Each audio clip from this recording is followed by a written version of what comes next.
Hello, my name is Anisha और इस video में हम कंटिन्यू करने वाले हैं फोर्थ सैम की हिस्ट्री का यूनिट नंबर 1। पार्ट 1 मैंने ऑलरेडी अपलोड कर दिया है। अब पार्ट 2 में हम स्टार्ट करेंगे राइज ऑफ रेनेसेंस टॉपिक से।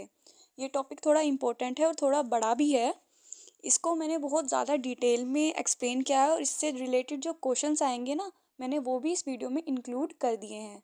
तो स्क्रीनशॉट ले लेना और एक बार बस सुन लेना। चलो स्टार्ट करते हैं। रेनेसेंस जो कि एक यूरोपियन आर्ट पीरियड था, उसकी मेनली 3 टाइम स्टेजेस हैं। The early renaissance, the high renaissance and the late renaissance. हमें इनको अलग अलग पढ़ना होगा क्योंकि यहाँ पे वेरिएशन आया है, तभी तो ये डिफ्रेंसिएशन है।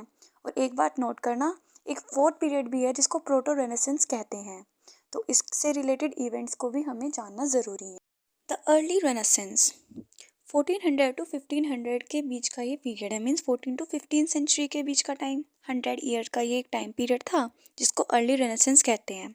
रेनेसेंस ने जो है सबसे पहले कहाँ पे हुआ था? इटली में। ये मैंने पिछले वीडियो में बताया था। अब इटली में भी मेनली किस सिटी में हुआ था हम उसको पढ़ेंगे। फ्लोरेंस में हुआ था। ये इटली की एक सिटी है फ्लोरेंस।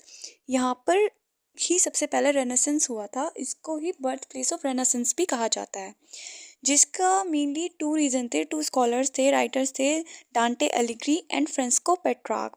पेट्रार्क को तो फादर ऑफ रेनेसेंस भी कहा जाता है। इन दोनों राइटर्स ने बहुत ज़्यादा इंटरेस्ट दिखाया था ancient Greek and Roman culture में।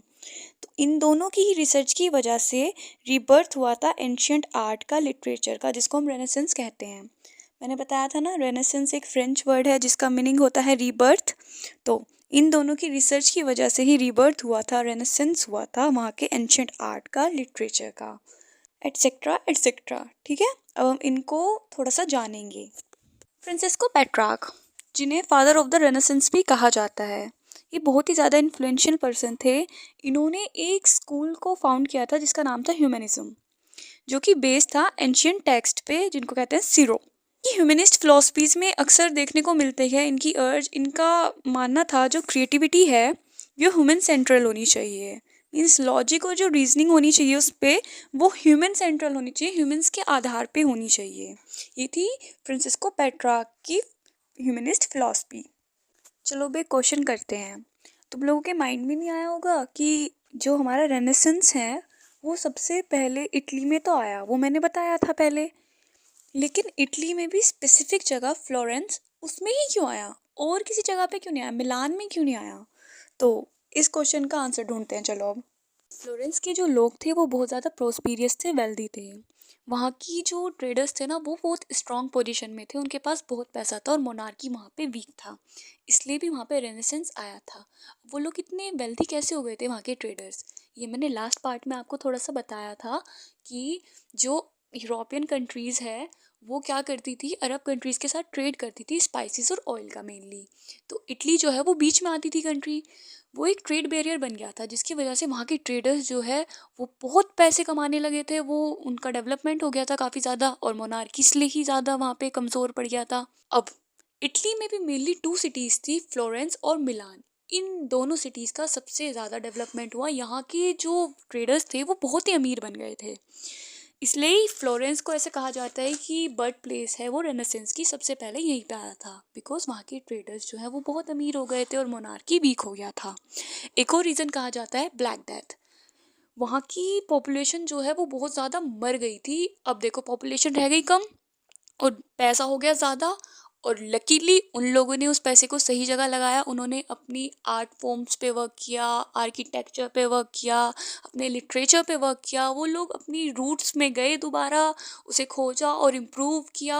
और आज सभी जानते हैं कि इटली कितनी ब्यूटीफुल कंट्री है। लोग उसकी सुंदरता के लिए उसको देखने जाते हैं। वहाँ पे ऐसे कमाल के आर्किटेक्चर्स हैं जो उस टाइम पे बने थे। अब कुछ लोग सोच रहे होंगे कि ब्लैक डेथ क्या है। देखो आज के टाइम का कोरोना वायरस है ब्लैक डेथ। उस टाइम का एक तरीके से ये एक इन्फेक्शन था जो कि यनीसिया पेस्टिस बैक्टीरिया की वजह से फैल गया था, जिसमें नियरली 20 मिलियन लोग जो है यूरोप के मर गए थे। कितनी बड़ी आबादी में लोग मरे हैं। और ये कब आया था? 14 सेंचुरी में, मीन्स मेडिकल टाइम्स में आया था। अब गौर करो, मैंने अभी क्या बताया था जब अर्ली रेनेसेंस में बता रही थी, क्या टाइम पीरियड था उसका? 14 टू 15 सेंचुरी। रेनेसेंस भी तब आया है और उसी टाइम पे ये ब्लैक डेथ आया है। तो कुछ तो रिलेशन होगा, थोड़ा तो लगाओ। पॉपुलेशन कम है, पैसा ज़्यादा है। तो ये भी एक रीज़न था कि रेनेसेंस सबसे पहले आया फ्लोरेंस में। इसके अलावा और रीज़न हो जाते हैं, 3 फैमिलीज़ को याद रख लेना, मेडिसी फैमिली, सेसेटी फैमिली और टर्बोनाइन फैमिली। इसमें भी मेनली मेडिसी फैमिली को ज़्यादा याद रखना, उनको गॉडफादर ऑफ रेनेसेंस कहा जाता है। मैंने लास्ट पार्ट में आपको बताया था मेडिसी के बारे में, जो कि एक बैंकर थे, और उसमें मैंने आपको ये भी बताया था, उस इंडिविजुअल पर्सन ने $460 मिलियन आज के टाइम के, उस टाइम पे अपनी कंट्री के आर्ट के डेवलपमेंट में लगा दिए थे। इतना पैसा उन्होंने खर्च किया था।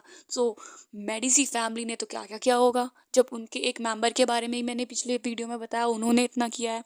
तो एक सबसे इम्पोर्टेंट काम इस मेडिसी फैमिली ने क्या किया था, इन्होंने बैंकिंग सेक्टर की स्टार्टिंग कर दी थी।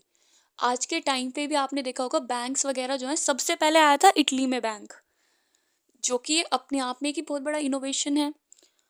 इससे अलग मेडिसी फैमिली जो है वो बहुत पावरफुल थी और इन्फ्लुएंशियल ग्रुप था अपने टाइम पे। तो इन लोगों ने आर्टिस्ट को प्रोटेक्ट किया और प्रोमोट किया। इसकी वजह से यहाँ पर रेनेसेंस सबसे पहले आया।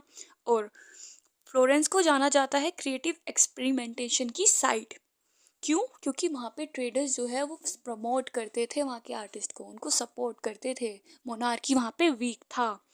और रेनेसेंस को हम किस बात के लिए जानते हैं? उसकी क्रिएटिविटी के लिए। और फ्लोरेंस में क्रिएटिविटी का भर भर के स्वागत किया जाता था, और जगहों की तरह वहाँ पे नई आइडिया देने के लिए मार दिया नहीं जाता था। जैसे कि जब प्रिंटिंग प्रेस का आविष्कार हुआ था, तो गुटेनबर्ग को वहाँ से भगा दिया गया था। उन्होंने कितना बड़ा इन्वेंशन किया था और उनको भगा दिया। लेकिन इटली में ऐसा कुछ नहीं था, वहाँ पे हर आइडिया को इनवाइट किया जाता था, सेलिब्रेट किया जाता था। इससे अलग फ्लोरेंटाइन पेंटर है जियोटो डी बोंडे। इन्होंने एक नई आर्ट स्टार्ट की। ये फेशियल एक्सप्रेशन को बिल्कुल रियल बनाने लगे। स्टार्टिंग से ही हम ऐसी नहीं बना रहे हैं। देखो, तुम लोगों ने किसी ने तो देखा ही होगा कभी ना कभी, ऐसे पहले वॉल्स पे बनाते थे जब हम आदि मानव होते थे। तो वहाँ से देखो, आज के टाइम में इंसान का पूरा मुंह छाप देखो इंसान, अब तो फोटोज ही खिंच जाते हैं। तो उस टाइम पे उन्होंने जो किया था, वो उससे पहले किसी ने नहीं किया था। उन्होंने इतने रियल फेशियल एक्सप्रेशंस बनाने शुरू करे थे। एक नई टेक्निक उन्होंने सिखाई लोगों को। इसके अलावा फिलिपो ब्रंचली, जो कि एक फ्लोरेंटाइन आर्किटेक्ट, डिज़ाइनर और स्कल्प्टर थे, इन्होंने इतने रियल और इतनी डेप्थ के साथ अपने डिज़ाइंस बनाए। जो कुछ भी ये बनाया वो इतना रियल था, इतना अमेजिंग था, कि वो एक तरीके से जो क्रिएटिविटी है वही तो रेनेसेंस है। तो इन लोगों से पता चलता है कि इतनी क्रिएटिविटी वहाँ पे थी उस टाइम, इसलिए फ्लोरेंस में सबसे पहले आया था। तो यहाँ पे हमारा एंड होता है अर्ली रेनेसेंस का। इस वीडियो को मैं यहीं पे ख़त्म कर रही हूँ। पहले मैं इसमें हाई और लेट रेनेसेंस को भी ऐड करने वाली थी, लेकिन ये वीडियो फिर थोड़ा डिफ़िकल्ट हो जाएगा समझना। अभी इतना ही काफ़ी है, बिकॉज़ उनमें भी काफ़ी कुछ है पढ़ने के लिए और क्वेश्चन पुट अप होंगे। तो इसमें जो मैंने बताया है ना, अभी उतना याद रखो। अगले में फिर मैं उसको और अच्छे से एक्सप्लेन कर पाऊँगी। वीडियो बड़ा होएगा और एक साथ सुनते रहोगे ना, तो बहुत कन्फ्यूज़न में आ जाओगे। वरना मेरा कुछ नहीं जा रहा, मैंने तो बना रखा है, तैयार कर रखा है भाई, बहुत मेहनत से रात को लिख लिख के मैंने बनाया है ये। बट मैं उसको नेक्स्ट पार्ट में डाल दूँगी। फिलहाल के लिए इतना ही, एंड थैंक्स फॉर वॉचिंग।